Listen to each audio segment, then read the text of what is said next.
Welcome to Cisco Tech Beat, the podcast that explores the people and stories behind what inspires the newest innovation. I'm your host, AB, and I have two fantastic guests today.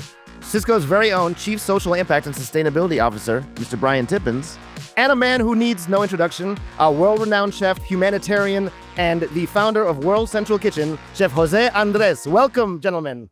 Happy to be here. Thank you. Thank you for having us. I'm so happy you're here, and I know we have a limited time, so we're going to get right into this conversation. So, food is going to be the first topic, by the way.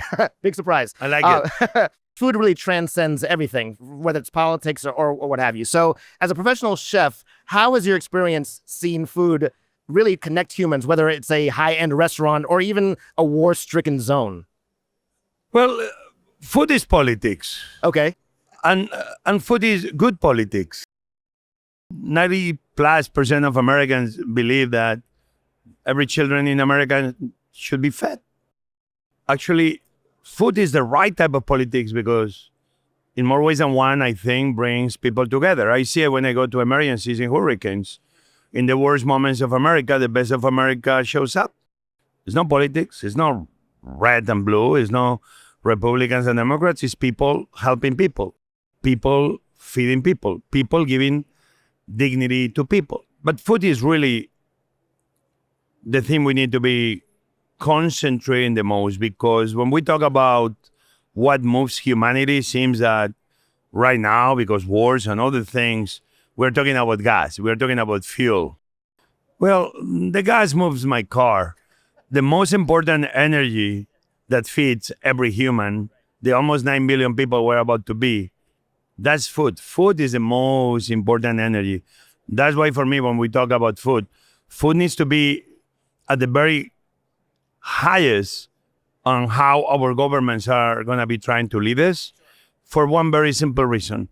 From the Thanksgiving dinner we do with our family, Right. all the way about how we're going to be fighting hunger around the world and climate change that is bringing down the quantity and production of crops. Sure. Food should be always an important conversation, to have great times with family and friends, but also to make sure that we are prepared to overcome the challenges that we're going to be facing in the decades ahead. Perfect. Love that. Love that. Brian, so you're leading Cisco social impact initiatives, which are even more challenging in an AI-powered era, right? So how does Cisco ensure that the push for innovation in this AI era does not leave the vulnerable behind? Yeah, I love the question, because certainly if employed the wrong way, AI and these new technologies can threaten to even widen divides even more than they are today. And so we're super conscious about our responsibility to leverage this momentum to bridge divides rather than widen them. Right. And so our approach is to invest people, our personnel, our technology, but also our financial resources to organizations, our World Central Kitchen, to help those partners leverage the technology, leverage the AI in a way that makes them or allows them to deepen their impact to be able to scale additionally. We were just talking, Chef and I, about some of the AI implementations that World Central Kitchen is embarking upon to do what they do, to do it faster, to do it less expensive with less resources. And so we see this great opportunity through AI to help our partners like WCK increase their efficiency and scale their work, but also to deploy technology in a way that's responsible and ethical and with an eye towards security. We know the nonprofit community and underrepresented communities around the world that they are serving are some of the most vulnerable in terms of cyber. And so bringing these resources to bear is around helping organizations be able to mobilize, but mobilize at greater scale and mobilize faster. Got it. Got it. And speaking of World Central Kitchen, you are often the first people on the ground when disaster strikes. What does that scaling look like over the years as you've been doing this for so long? How has that scaled, and what are some of the biggest challenges? What are some of the challenges you face when trying to maintain that speed while you're still providing all these needs to people who are desperate? Yeah, I mean, the scale will always be aligned in reference to the needs, right? Sometimes we go to one island, 6,000 people, like Providence, in the middle of the Atlantic Ocean, Colombian. And that was a major event because the 6,000 people of Providence needed our help. And we were able to partner there with the military and the government. And we were able to do 8,000 meals a day very quickly. But this is 100% of the entire island. So it's a small in number, but it's major because it's the entire population of that location. So we will always try to scale to cover what we think are the real needs at the moment. How do we know the real needs? Boots on the ground. We can have all the data we want. But we need to be acquiring the data, not out in a convention center or in an office. We need to be acquiring the data right there in the ground zero of the emergency. Maybe a typhoon, maybe a volcano, maybe. If you are not there, you don't really understand what the real needs are and what the infrastructure damage is that you need to be thinking how to overcome the challenges with only one thing in mind: how fast, how quick we can bring food and water, and in the process means dignity and hope to the people we're trying to help. I love that. And that actually falls in line with a lot of the way Cisco thinks with proximity. You can't know anything that's going on with anybody if you're not proximate to the situation. So you have to be there. You have to experience it. You have to be on the ground, and then you can, solve problems, which is great. Initial data is always very important in terms of mapping.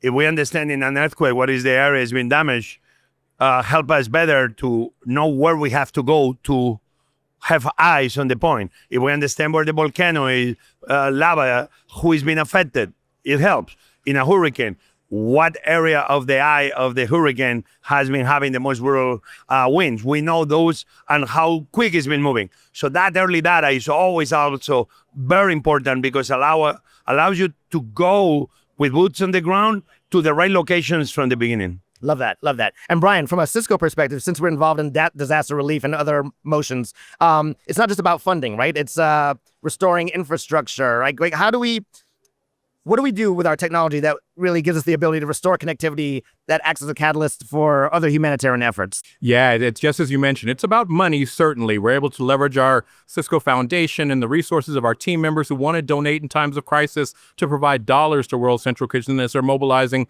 in times of disaster. But beyond that, it's about our technology. We're a 40-year-old technology company. That's right. We connect everything securely. We've got a number of technology assets that uniquely position us to be able to mobilize along with partners like World Central Kitchen in times of crisis when connectivity is key, right? We know connectivity is required to carry out just about any work-related task today. Can you imagine being without your cell phone, without connectivity in normal times, let alone in times of crisis? And so when there's a natural disaster, be it wildfires in Maui or Southern California, or earthquakes in Morocco or typhoons in the Philippines, usually the cell towers are down, connectivity is down. And so we're able to mobilize alongside World Central Kitchen to bring Cisco technology to bear. And when I say Cisco technology, for those technologists in your audience, it's around bringing that Meraki gear to, we create these things we call MRKs, these mobile response kits, these mesh response kit. There's a large version, a small version. It's the size of a big suitcase that we could bring in to put connectivity, IPv6 connectivity to communities, which is critical connectivity at times when it's so most needed. And so, again, it's about dollars and volunteer hours of our team members, but more importantly, about bringing that technology to provide critical connectivity when people are displaced and they need it most. We used to find in times of refugee crisis, we learned this after Ukraine and Syria, that folks would ask folks for food, water, shelter. We know now one of the first things they ask for is Wi-Fi. I've got to reach my family. I've got to connect to my bank account. I've got to connect to resources like WCK. And so we know that connectivity is critical, and we can bring our technology to bear to provide that. In Bahamas, after Dorian, every island we went, the most fascinating part, I'm talking day one, Bahamas system is down. The thing that people were requesting the most, can you please record a video? And when you go back to civilization, can you post the video so our families will know that nothing has happened to any one of us in this island? You see, when this is one of the requests that people ask you, please let my loved ones to know we are okay. When you are able to very quickly start deploying what Brian said here, that's when you see why systems like what Cisco can bring to emergency are so important, gives hope to people, brings reassurances to people that their loved ones are okay. And this is super important in emergency. And then, Chef, also, I know it's around your teams communicate a lot with WhatsApp and other messaging resources. And so that connectivity helps you do that critical coordination, right? Obviously, we can wait 8 or 9 hours or 10 hours when the people and the initial people that we make the contact with the communities affected, if we bring satellites with us, but if we are able to be connected in between all of us. But in the old days, if you had to wait 10 hours to go back to headquarters to download the data, you are already missing very important information. because the people in headquarters ordering the food, how bad is this? Are we going to have to feed 1,000 people, 10,000 people, or 100,000 people? Quicker we are able to be providing that data, quicker the teams that they stay behind, that they are trying to prepare a large scale response, can be activating the right resources to make sure that every day counts, every hour counts, every minute counts. This is what this kind of technology will provide to organizations like ours. Absolutely. And I have a question about well-being, because at Cisco, I know we are very in tune with well-being. It comes from leadership and it trickles down. I wonder, for you and your team, when you're experiencing these disasters and you're seeing everything that's happening to people, how they're affected, how do you maintain well-being within your team so people can still do the work they do? We're a young organization, but I think every day more and more and more has been very important and at the core of our Central Kitchen. Used to happen using the old days that will be organizations on the ground that they will do exactly that, and they will randomly join us. Now, our Central Kitchen more and more is doing this, but we need to understand that emergencies are hard. Yeah, for sure. And even people that are hard and prepared for everything, obviously they may be affected. But obviously, only people that are emotionally very strong can sometimes be part of the horrors you see when you go to certain areas. But that's why it's very important to take breaks, to take the right vacation in between one and another activation, and obviously having the mental health experts that can help everyone in the team to put your mind at ease. But I think the best is knowing that you are doing something to improve the lives of others. And I think sometimes this is the best medicine in many ways. To go home to sleep knowing still is a lot of people suffering, but every day we are reaching more people, and before we know, we may be able to reach everyone. This kind of urge of do better, of reach people quicker, is very much at the core of making sure that everybody is not worried and upset, but actually empowered to know our actions matter. And every minute that we can have a quicker response matters. That's why at the end, it's a win-win when we take care of the situation, because it also helps that the mental health of everybody, not only the members of World Central Kitchen and other humanitarian organizations that need help, but everyone that is suffering, whether when you see that these organizations next to the people after an earthquake, after a hurricane, I have a feeling that the entire community feels better about the future. If nobody shows up, those communities very quickly can fall into this repair. That's why it's so important to be quick and fast to tell them, we see you, we care, we're going to give you dignity, we're going to take care of you. You are not going to be walking alone in these very dark hours. Yeah, love that. I know we're short on time, so I actually am going to full circle and wrap up with food, because why not? That's what we got to do. And because of that, anyone watching this podcast, not only do we have a world-renowned chef and humanitarian, we also have an author on our hands. So your book, Spain My Way, Eat, Drink, and Cook Like a Spaniard. New York Times bestseller. New York Times bestseller. I mean, did we have to even say it? Hello? New York Times bestseller. So I would love to just hear a little bit about the inspiration behind this book. And then I had a question, if there's something that didn't make it into the book that you now wish you had put in.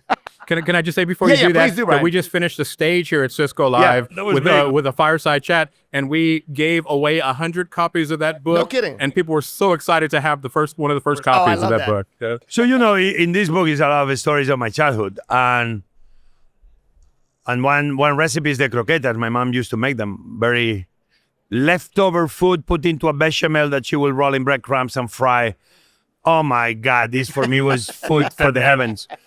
In a way, sometimes in emergencies, we end serving dishes like that. Right. Everybody always says that World Central Kitchen seems always to be doing foods that locals love, that we could cook local for the locals, and they praise us for us. And me, I'm always kind of amazed, because I tell them, actually, it's the most practical way. If you are in Haiti, you're going to be having the best team members are Haitian cooks. And what Haitian cooks know what to cook?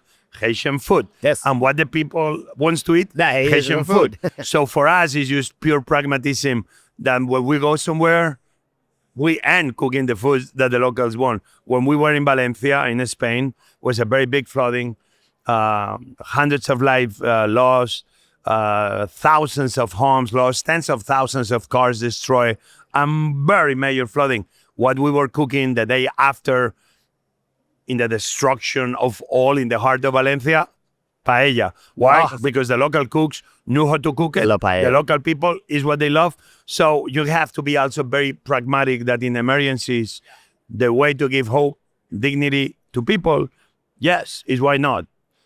Not doing only the food, the good food, like what this book celebrates in the good times, but in the hard times, doing exactly the same, because it's about bringing people this kind of notion, things are going to be okay. Just be patient. We're here. Together, we're going to get to that point of hope. I love that. I wish you were here for another half a day because there got to be about 20 kitchens within walking distance. Oh, We would yeah. just commission you to cook something. I actually bookmarked something that I heal in here, the shrimp, the garlic shrimp. Oh my God, I- we talk about that. We did. Garlic We is did. shrimp. Oh, yeah. I'm going to cook that when I We go. all want so. paella now. I hope you're not the guy that orders garlic and shrimp without garlic and the shrimp. I had one guest one day. Can I get them without the garlic and the shrimp? I'm like, what else you think is in this dish? That's like chile con carne without carne. Yeah, I mean, yeah, that does it. Yeah, That's no, we're hilarious. not doing that. Well, listen, gentlemen, thank you so much for joining me. I know it was a quick chat, but I had a great time talking with you. Really appreciate your time, and I hope we get to do this again soon with a little more time. Thanks Thank a you lot, very much, AB. my friend. We appreciate Appreciate it. it. Thank you so much. Thank you, and that's a wrap.